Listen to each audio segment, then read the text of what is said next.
अब आपको बताते हैं, सिर्फ चुनाव पर तलवार नहीं है ना लड़ने पर, राहुल का घर भी छिन सकता है। ये आप देख रहे हैं, सोनिया गांधी जैसे ही खबर आई, तस्वीरों में आप देख रहे हैं सोनिया गांधी आगे बैठी हुई है। खबर मिली कि राहुल गांधी अब सांसद नहीं रहे, हंगामा मच गया। सोनिया गांधी फौरन पूरे काफिले के साथ राहुल गांधी के आवास पर पहुंची, उनके घर पर। अगली तस्वीर दिखाई जरा, ये आप देख रहे हैं राहुल गांधी का घर तुगलक लेन पर।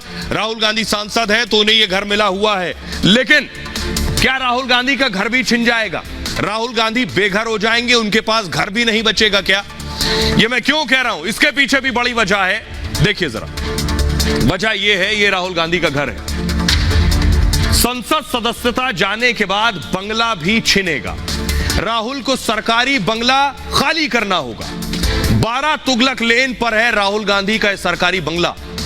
राहुल को 2005 में यह बंगला आवंटित किया गया था। 2004 में राहुल गांधी अमेठी से जीते। अमेठी में हार के बाद बंगला छिन सकता था, लेकिन वायनाड से जीत के बाद इसी बंगले में राहुल रहते रहे, क्योंकि सांसद वायनाड से बन गए। 19 में अमेठी हार गए थे। 12 तुगलक लेन पर पार्टी कार्यकर्ताओं से ही मिलते हैं। नियमों के तहत सरकारी बंगला खाली करना होगा। डायरेक्टरेट ऑफ स्टेट्स बंगले का आवंटन करता है और मंत्रियों और सांसदों को बंगला आवंटित करता है। इसके लिए राहुल को बाकायदा नोटिस भेजा जाएगा कि बंगला खाली करिए, जिसका जवाब राहुल को 3 दिनों के अंदर देना होगा। आमतौर पर 30 दिन में बंगला खाली करना होता है, तो चुनाव भी नहीं लड़ पाएंगे, बंगला भी खाली करना पड़ सकता है। अब ये जो राहुल गांधी को बहुत बड़ा सेटबैक लगा, झटका लगा, इसके पीछे वजह क्या है? वजह है कि उनकी सांसदई चली गई।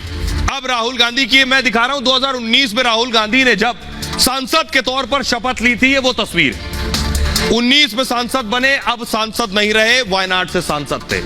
अगली तस्वीर दिखाइए जरा, ये वो नोटिफिकेशन है, लोकसभा सेक्रेटरीट यानी लोकसभा सचिवालय का नोटिस है राहुल गांधी पर, जिसमें नोटिफिकेशन है, जिसमें साफ साफ लिखा है राहुल गांधी अब वायनाड को रिप्रेजेंट जो करते थे उन्हें डिस्क्वालीफाई यानी अयोग्य करार दे दिया गया है, और इसकी प्रति को भेज दिया गया है राहुल गांधी को भी।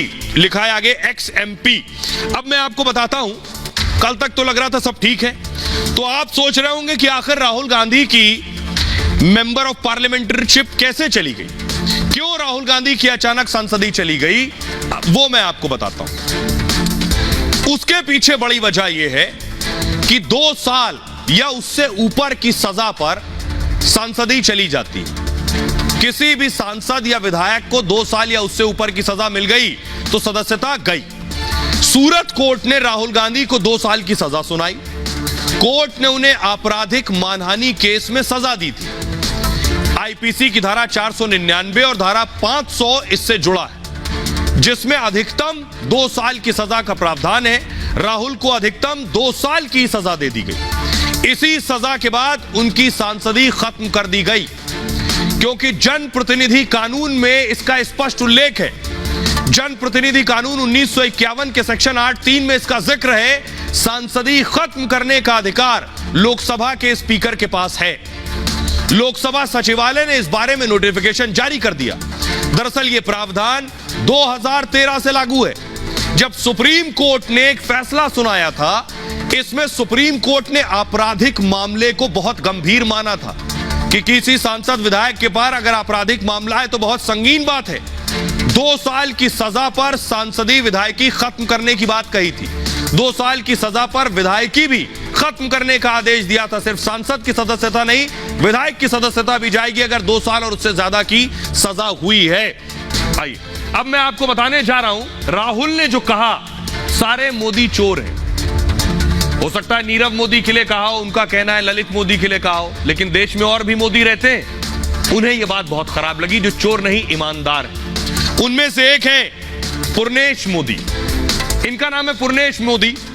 इनका कहना है मेरा नाम भी सरनेम मोदी है, मैं ईमानदार हूं, टैक्स देता हूं, टैक्स भरता हूं, उतना ही ईमानदार अगर राहुल गांधी जितना खुद को समझते हो, तो मैं क्यों सुनूं कि सारे मोदी चोर हैं। तो ये चले गए कोर्ट में जाकर राहुल के खिलाफ इन्होंने याचिका लगाई थी, यानी एफआईआर पहले दर्ज कराई, फिर कोर्ट में मामला चला। तो देखिए जरा कोर्ट में क्या हुआ। कोर्ट में हुआ ये, सूरत कोर्ट के जज एच वर्मा, उन्होंने कहा आरोपी मानहानि के गुनहगार हैं, इनका गुनाह बहुत गंभीर प्रवृत्ति का है, कम सजा दी गई तो गलत संदेश जाएगा, इससे मानहानि केस का उद्देश्य पूरा नहीं होगा, इसलिए आरोपी यानी राहुल गांधी को अधिकतम सजा दी है ताकि फिर कोई इस तरह के गुनाह की हिम्मत भी ना करे।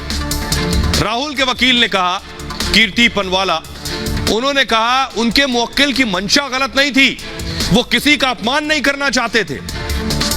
सूरत कोर्ट के जज ने कहा राहुल गांधी एक चुने हुए सांसद हैं, उन्हें पता होना चाहिए कि उन्हें क्या बोलना है, उनके बयान का जनता पर सीधा असर पड़ता है, उनका बयान आपराधिक मानहानि के बराबर है, सख्त सजा नहीं हुई तो समाज में गलत असर पड़ेगा, ऐसे में कोई कभी भी किसी का अपमान कर देगा। राहुल के वकील ने कहा शिकायतकर्ता को किसी तरह का नुकसान नहीं हुआ है, यानी पुर्नेश मोदी को। आरोपी पहले किसी अपराध में दोषी साबित नहीं हुए, यानी राहुल गांधी। आरोपी ने पहले किसी से कभी भी माफी नहीं मांगी। हम आरोपी की तरफ से माफी या दया की नहीं मांग कर रहे हैं। अब सुनिए इंपॉर्टेंट, ये सारे मोदी चोर है कहने के बाद भी इन्होंने माफी नहीं मांगी, क्योंकि राहुल का मकसद अपमान करना नहीं था, भ्रष्टाचार के खिलाफ बोलना उनका काम है। जज ने कहा आरोपी अपने बयान को सीमित रख सकता था, केवल प्रधानमंत्री मोदी, नीरव मोदी आदि का जिक्र कर लेता, लेकिन आरोपी ने जानबूझकर अपमानजनक बयान दिया, इससे मोदी उपनाम वाले लोगों की भावनाएं आहत हुई हैं, इससे मोदी उपनाम वाले व्यक्तियों का अपमान हुआ है। राहुल के वकील ने कहा अदालत को सबूतों की प्रकृति पर ध्यान देना चाहिए, उनके खिलाफ दिए गए सबूत शक के दायरे में हैं, इलेक्ट्रॉनिक सबूतों से छेड़छाड़ का अंदेशा है, यानी राहुल के जो बयान का कॉपी दिया गया, कहा गया कि हो सकता है इसे छेड़छाड़ की गई, सजा में इस बात का ध्यान रखा जाए। कोर्ट ने कहा आरोपी के रवैये में कोई बदलाव नहीं आया है, यानी राहुल का रवैया नहीं बदला। सुप्रीम कोर्ट की सलाह को भी इन्होंने अनदेखा कर दिया। सुप्रीम कोर्ट ने कहा था सोच समझ कर बोलिएगा, जब आरोपी ने चौकीदार है चोर कहा था तब सुप्रीम कोर्ट ने नसीहत दी थी।